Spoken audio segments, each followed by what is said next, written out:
Hey guys, Last Wanderer here, and this is a build I made using the new Nether Update blocks. I personally think it's pretty decent, but on the inside, we have a problem. I have a chest of stuff, but it's completely unguarded. Anyone could come in and steal from it. Nah, just kidding, I made a trap for that. Now, I've decided to name this new trap I made the Floor Eater, based on how the blocks in the floor shoot up and swallow the player. I should also point out how this new trap is very different from a standard pitfall design. A pitfall design normally uses a trap door that opens from the floor with pistons, like this. My new trap, however, does not push the floor out of the way, rather it shoots it into the player using zero tick. Ordinarily, when a block is pushed, it pushes the entities on top of it with it.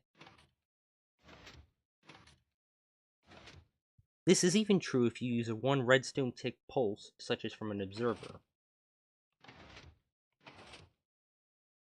But zero ticks are different, since the piston head will both shoot up the block and retract in the same game tick, and the game does not have enough time to move any entity out of the way, resulting in it falling through the block. As you can see, the zero tick behavior is exactly what's happening in this trap. So, to quickly sum things up, the floor is zero ticked up, resulting in the player falling onto the sticky pistons. Then these other sticky pistons quickly pull these sticky pistons out of the way, then push them back so that the player can fall through those as well, resulting in them falling down, and into whatever imaginative death you have for them. Now, here's a simple tutorial on the trap. You're going to start out with your 2x2 fall zone,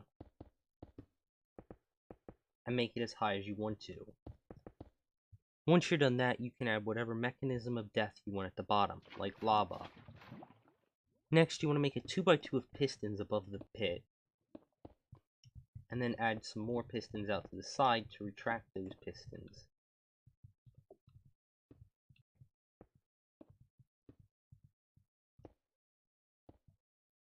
Next, add in some target blocks to redirect redstone wire, and add in that redstone wire.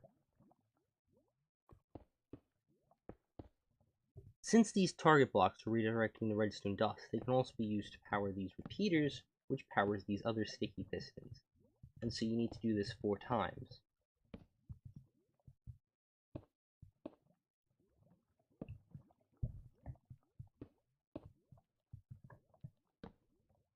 Next up, you want to snake this redstone dust down on blocks like so.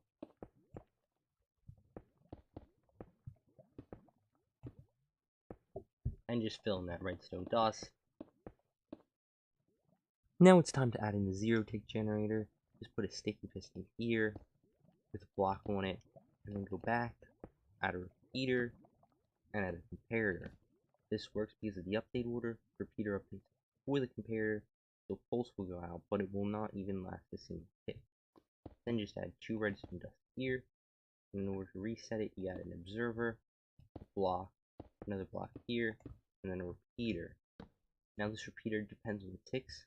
If your floor is made of slabs, you put it on 3 ticks, but if it's full blocks, you need 4 ticks. Now it's time to add in the floor. Just go up here and add it in. Just one thing to note, above these sticky pistons you have to have some kind of non-full block, otherwise the trap won't work correctly. So you can use slabs to just hide it. Then you can add in the rest of your floor. Can be full block, cannot be, doesn't matter. Now, the main trap is done, and you can activate it using whatever method you like. I'll show you the tripwire I had in my design at the beginning of the video.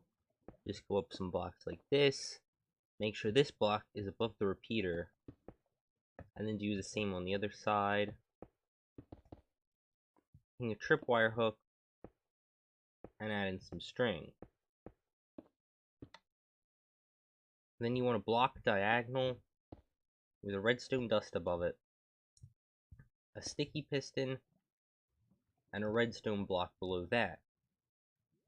Then, in order to make it so it can't be broken, just put this repeater here, block there,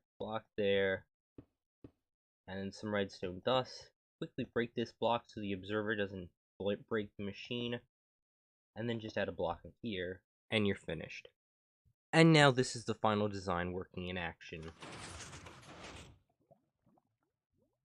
Just a couple of notes here at the end. You can use whatever activation method you want for this design. You can use tripwire, pressure plates, doesn't really matter.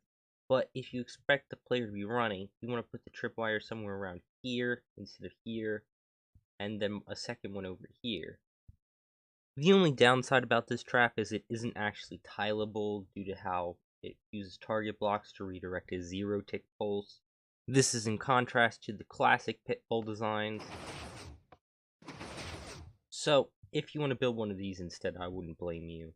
That's all I have for now. I hope you found this video interesting and helpful, and goodbye.